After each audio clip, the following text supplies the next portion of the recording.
Dernière partie de cette spéciale de l'info sur le Paris Saint-Germain. À un peu plus d'une heure de la finale de la Coupe de France, le PSG affronte Auxerre à 21h au Stade de France avec un triplé historique à la clé. Champion de France avec 8 points d'avance sur Lyon, vainqueur de la Coupe de la Ligue face à Bastia et éliminé en quart de finale de la Ligue des Champions face au FC Barcelone. Comment a été perçue la saison du PSG par les supporters et les sportifs ?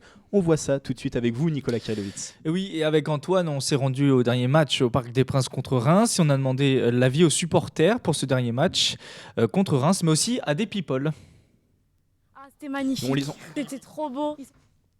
On les entendra plus tard, ces people. Commençons par les supporters de Paris, Nicolas. Eh bien, force est de constater qu'il y a deux clans chez les fans. Premier clan, ceux qui disent que c'est une très bonne saison et qui n'ont rien à reprocher au PSG. On les écoute.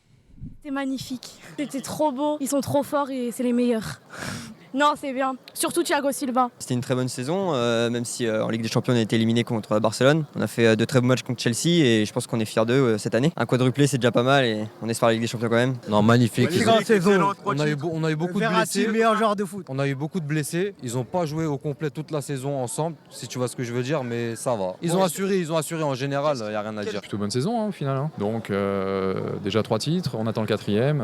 Bon, ça se passe plutôt bien, malgré les critiques qu'on a pu entendre sur le PSG. Plutôt belle saison, in fine. C'est une bonne saison quand même et ils ont encore été champions pour la 3e fois de suite, je crois. Au début, ils avaient un peu de mal, on attendait le PSG à un bon niveau. Là, franchement, ils ont un bon niveau avec la Ligue des Champions aussi. Je pense que c'est une bonne saison quand même, ils peuvent être fiers d'eux quand même.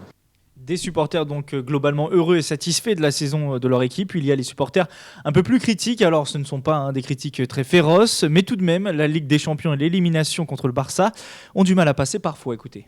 Ouais, pas mal, c'était pas mal. Après, bon, c'est vrai qu'un petit faux pas à domicile contre le Barça, quoi. On prend un but d'entrée de jeu, quoi, et ça calme un peu le stade. Et puis, c'est dommage parce que je pense qu'on aurait pu faire quelque chose en Ligue des Champions. C'est relativement une bonne saison. Ils vont probablement faire un quadruplé. Ça s'est jamais vu en France. Il y a toujours le problème Ligue des Champions. On ne sait pas vraiment ce qu'il en est et qu'est-ce qu'il faut faire pour améliorer tout ça. Il manque clairement d'expérience dans le groupe. On a l'impression que le 11 est bien, mais le banc de touche est trop léger. Moi je pense que par rapport à l'année dernière c'était moins bien. Mais bon au final on est quand même là ce soir donc le jeu il était moins bien. Ils ont mis une demi-saison à commencer à jouer comme ils le faisaient l'an passé. Donc je pense que l'année prochaine il faut qu'ils commencent dès le début à être bon comme il faut. Et puis je pense qu'il n'y aura pas de problème. Le championnat sera déjà plié bien en avance, quoi. Parce que là ils ont à 2 journées de la fin, quoi. Déjà l'année dernière c'était à 4 journées de la fin déjà, ça change déjà, quoi. Donc ça c'est pour le volet supporter avec deux clans mais qui ne sont pas si opposés que cela. Oui c'est ça, mais nous on aime bien faire le buzz un peu comme Antoine. Donc on a demandé leur opinion à des people. Il y a les people qui sont des experts du football et qui soulignent l'excellente saison du PSG et tous les titres remportés. C'est le cas notamment d'Alain Roche, ancien joueur de Paris et ex-responsable du recrutement au sein du club. Moi je trouve que l'année du Paris Saint-Germain est très bonne. Imaginons qu'il gagne les 3 titres, c'est jamais arrivé en France. Donc c'est un exploit retentissant, même si tout le monde dit que c'est grâce à un budget colossal et des très bons joueurs, oui, mais il faut les faire jouer ensemble, il faut les motiver pour les matchs un peu moins motivants. Donc tout en revient aussi au travail du staff et de Laurent Blanc. Moi je trouve que ça peut être une saison exceptionnelle si bien sûr ils remportent ces 3 titres. Parce que le doublé ils l'ont déjà fait l'année dernière, et ils vont sûrement le refaire cette saison. Mais 3 titres, c'est jamais arrivé encore en France. Il n'y a pas que les footeux qui ont un avis positif sur le PSG, il y a aussi les autres sportifs qui ont été plutôt conquis par la saison du club. Écoutez par exemple Sylvain Marconnet, ancien rugbyman international, Cédric Pioline, ancien tennisman, et enfin Amaury Levaux, champion olympique de natation. Tous les 3 tiennent à défendre le PSG face aux critiques et à l'échec en Ligue des Champions. C'est le Toulon en ce moment du rugby, quoi. C'est une machine à gagner et voilà, ça fait plaisir parce que le foot français, notamment la Ligue 1, a été pas mal décrié. Et aujourd'hui, on se rend compte que ça permet aussi d'avoir une équipe forte à Paris, d'hisser les autres vers le haut. Quand on voit la saison des Lyonnais ou même de Monaco en Coupe d'Europe, faut saluer aussi ça, que le PSG tire les autres équipes vers le haut. Même si on n'a pas eu l'équipe au complet contre le Barça, maintenant c'est vrai que je pense intrinsèquement les Espagnols sont quand même plus forts au-dessus. Par contre, on est en lice pour faire un triplé historique. Donc ça passe par effectivement la finale. Chaque année on attend plus.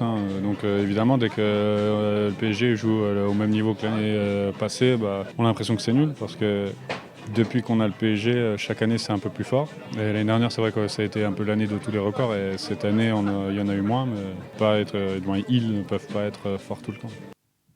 À noter tout de même dans ce concert de louanges de la part de ces personnalités du monde sportif ou des médias, des petits hicks tout de même, comme Gérard Holtz, journaliste sportif, je ne sais pas si je dis bien le nom de famille, je crois que c'est ça, Antoine Aquies, qui regrette le côté un peu nonchalant des stars parisiennes. En Europe, ils ont échoué, mais ils ont échoué en face d'une très grande équipe et on l'a bien vu encore au cours de leur dernier match. Donc on ne peut pas non plus les blâmer pour ça. Moi, ce que je pense du PSG, c'est qu'en fait, ils choisissent un peu leur match. De temps en temps, ils se réservent un peu quand ils savent que 8 ou 15 jours plus tard, ils ont un grand rendez-vous. Mais je pense qu'à leur niveau de technique et de salaire, ils devraient peut-être donner beaucoup plus sur tous les matchs pour ne pas justement décevoir leurs supporters. Vous l'aurez donc compris, que ce soit les fans du PSG ou les stars, globalement, tout le monde salue la saison du club, même s'il y a des regrets qui reviennent tout le temps par rapport à la Ligue des Champions. Et ils sont bien légitimes. Merci Nicolas pour cette chronique. Il est temps pour nous de conclure cette émission. Sensation, les spéciales de l'info. C'est la fin de cette spéciale de l'info sur le Paris Saint-Germain. Je rappelle le rendez-vous tout à l'heure à 21h. C'est la finale de la Coupe de France. Le PSG affronte Auxerre au Stade de France.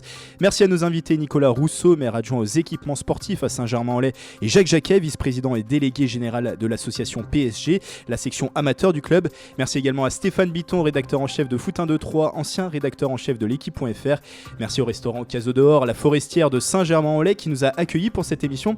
Enfin, merci à nos deux journalistes, Antoine Sabardin et Nicolas Kirilovitz, qui m'ont accompagné tout au long de cette émission. Et merci à Franck David à la technique. Vous pourrez retrouver cette émission en podcast audio et vidéo sur notre site radiosensation.fr. Très bonne soirée sur Sensation. Sensation, les spéciales de l'info.